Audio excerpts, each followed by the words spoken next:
Superbooth 2019 at the Future Sound Systems booth with Finlay Shakespeare, Daniel Miller. Always a pleasure. We bump into each other.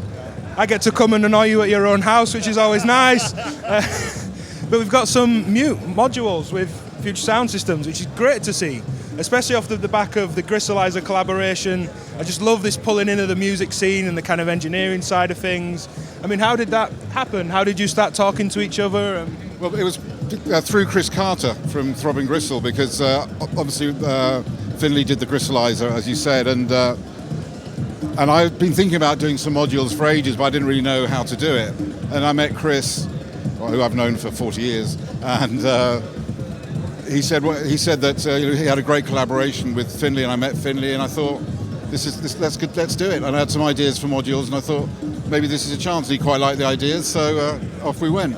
Perfect, and of course we have the mute and the performance as well. Very performance orientated modules. You're performing yourself with Eurorack already. We've just been speaking off camera about problem solving. Yeah. I mean, for you, can you maybe speak about where these ideas came from?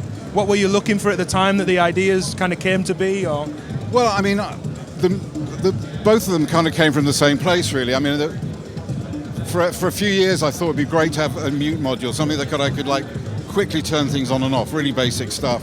And there really weren't any around that I could find anyway. Maybe they were, but I couldn't find any. And the one that we built, and of course since then, there have been quite a few mute modules have come out. We were talking about a lovely one yourself. Yeah. This has a few different tricks up its sleeve, and I love that there are different options for different people. Yeah. But there's some nice tricks on this one. Yeah, well, it's got six ins and 6 outs. And it's got on, off, and momentary. But also the thing that I think is a bit different, it's got two groups, A and B, and you can assign each mute to either be on its own or to be part of the group. So, for instance, in a very kind of simple description, say you've got kick drum, hi-hat, snare, you can group them all to, say, group A, and then you can turn them all on and off at the same time. So you can do big changes rather than doing them individually. You've got like one switch to turn them all on and off. Did you find for you as a performer and an artist that's quite a big thing, kind of subgrouping and performing that way? Yeah, I mean, it's possible to do that, but it takes a lot of modules to do that. So, no, I think I like to do quite big changes at once, and that was the inspiration behind the Makrow as well. Well, that's traditionally been hard to do. We spoke about you could kind of do what these modules do with a whole row of a system, if you wanted to. Yeah.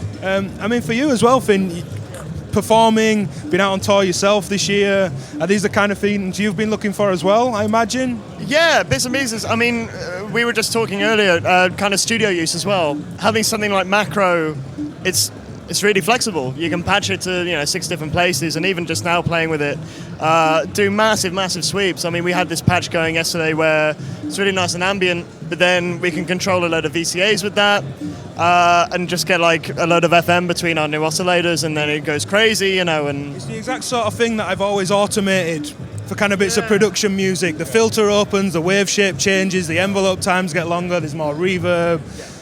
And that's I've done it where I've run kind of 8 CV lanes out of a DAW into a modular, and it's tricky. Yeah. I mean, let's check them out. We haven't seen the modules yet. So on the left we've got Makrow, and then on the right we've got Stumm. So I've just enabled Group A there, that's our drums coming from Portland. And then on Group B we've got a couple of synth lines, kind of a bass liney thing. I can just do like a momentary mute on the chordal thing, and then do that. Take the chords out on the toggle there. So it's really flexible.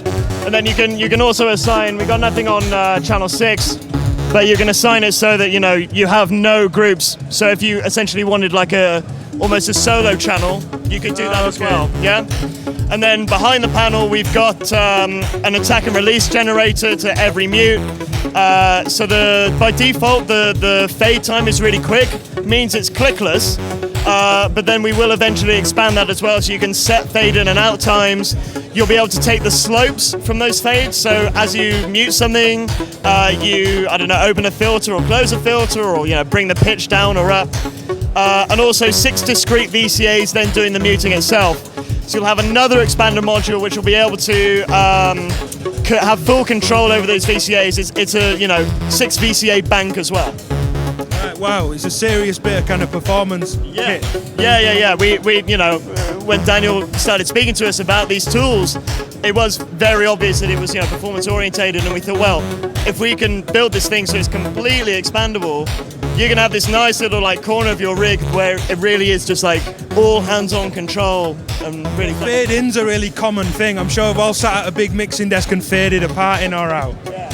And that again is something that no one's kind of tackling. It's a common musical thing to approach. But right next to it, we've also got all the macro control. Yep. So on this patch, we've just got it doing a bunch of different kind of filtery things. It's a bit more subtle now, but you can kind of get nice dynamic action with it. So you've got that knob going through these 6 attenuators, and the 6 outputs are here. You can switch this big dial between positive 10 volts, negative 10 volts, to then just being unipolar, where it's just going to 0 volts. And you can... That's CV addressable, right? So you can distribute CV, or you can perform with the knob. Yeah, so you can also then input CV there, which sums to the big knob, and that's attenuvertible there as well. So if you've got an LFO or something that you want to send to a load of places, you've got ultimate control over the ranging and the direction of that control. So is this the start of a wider series of collaborations, do we think? It sounds like there's more ideas from... There's always ideas. There's always more ideas, and we were talking about a few of them. And I think the expander will be quite, probably a priority to get that ready. So the VCA expander for the... But there's a few, there's a few other things in the pipeline, in the head. Yeah, don't give too much away. Well, it's not a secret, really. I just don't want to hex things by talking about them too soon. Yeah, of course. But a nice thing I'd like to ask both of you as people that perform with Eurorack, and it's a big question that maybe doesn't have an answer. Where is this kind of going? It's such. I don't mean is the bubble going to burst, but performing with Eurorack, we were just talking about performing with flight-friendly cases. You just take one case to perform. Yeah. What are you wanting to see more of generally, be it your own ideas or the format as a whole? What, for modules you mean? Or just in general, it's a really big kind of talking point, but what would you like to see from Eurorack is the question, I guess. Well, that's a really difficult question to answer. It is. I mean, I've got a 7U rack, 104, which is my main rack. And it's already crammed, and I've got quite a lot of very small modules in it. And you can't have too many very small modules. That's the problem. So it's and I don't really like multi-function modules either. Menus and stuff. I can't really. I'm not sure where it's going to go. But I think there's a big, for me anyway. Everybody works in a different way.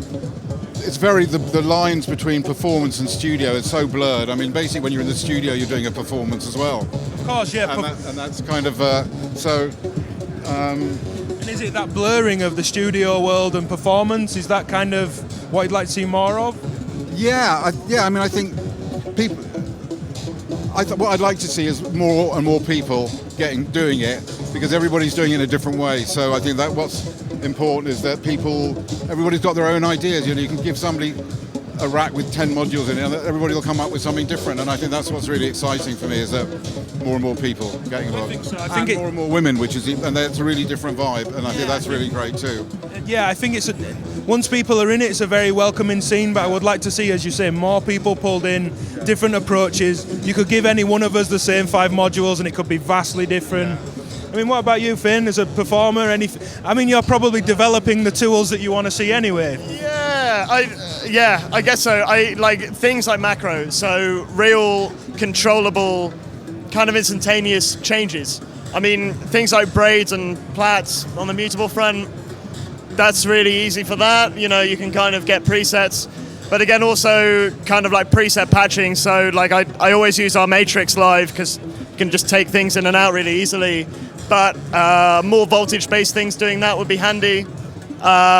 But yeah, we'll see. I mean, you know, it's kind of also up to us to change it. So Yeah, I mean, it's just a thinking point and something that I think is interesting, everyone's take on this. How kind of far off are the modules currently? so the Makrow and Stumm, they're pretty much done. Makrow's really ready in its current incarnation. We need to take some components off the Stumm circuit board because we didn't actually need them. Okay. So we're going to do another run of circuit boards when we get back.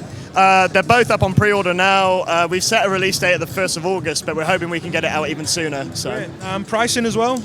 so exclusive of that, we're looking at 120 on the Makrow and 150 on the Stumm. Great. Yeah. Thank you, and thanks for taking the time. Really appreciate it. Thanks.